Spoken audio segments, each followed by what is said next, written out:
let's get over to Alabama at LSU. I mean, what a stomping. Going into Death Valley. And Alabama just smothers Garrett Nussmeier. And Jalen Milroe runs for 190 yards. And what, 4 touchdowns? Is that the number? Whatever it was.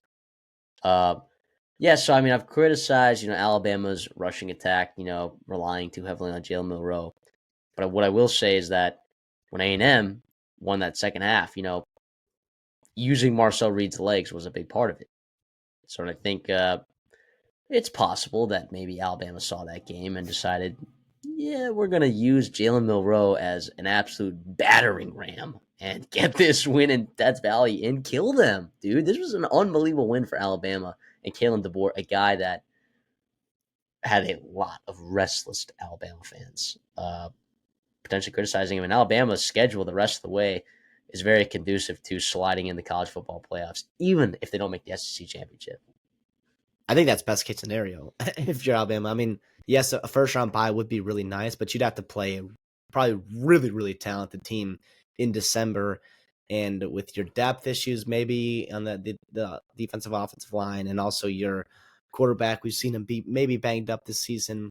It would be nice to have that week off. Also, recruiting too. It's a big spot for recruiting. That week right there is huge. So I think that's also another thing that's maybe conducive for them not making the SEC championship game. I do want to say this too. Alabama fans do not deserve Kalen DeBoer. They do not deserve to have a great coach like that. I mean, what slander he's gotten recently, and I get it, and some of it's justified, but the fact that people were already ready to sell on him, and then all of a sudden they're back all over on the train because they beat LSU, who even knows how good this LSU team is, by the way. They've got blowout losses to A&M and Alabama, and then also USC, who by the way is not looking good right now. So I don't know. It's really interesting, but I do want to give Alabama a ton of credit. That staff and Milroe and that offensive line, those first 2 drives, surgical. Nick Sheridan, DeBoer were unbelievable. The play designs, the timing, like they had LSU really, really questioning. And by then it was 14-3, and you took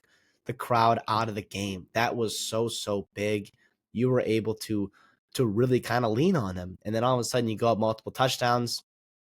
And then we've seen where Nussmeier, when a lot gets put on him, and when they go down in games, like stuff snowballs. And we saw the second half, we saw a couple turnovers there, 2 interceptions, turnover on downs. Obviously the game was maybe out of reach by then, but yeah, credit to Alabama. I still do think that there are concerns running the football outside of Milroe. I mean, Miller was really good in the pass game, but he averaged 2.9 yards per carry. Justice Haynes also averaged 2.9 yards per carry.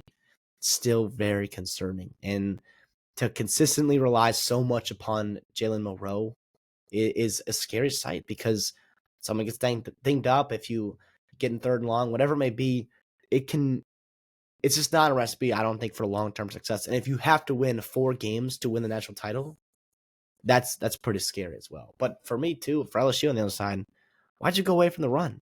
I mean, you saw in that first 2 drives, right? He moved the ball well. So I don't know. I know you got down early, but it's tough, obviously. Very deflating for LSU. This is a game that I know they really wanted to win, and they would have put themselves back in the playoff conversation. But I think 9-3 for them. They finished it out, pretty good. Although, listen, if DJ Lightweight plays for Florida, and you still got to beat Vanderbilt and Oklahoma there with Jackson Arnold. I know they didn't play great this week, but maybe they get some health back by then. It's still not guaranteed there. So definitely, I think frustrating for LSU fans, I think, to say the least.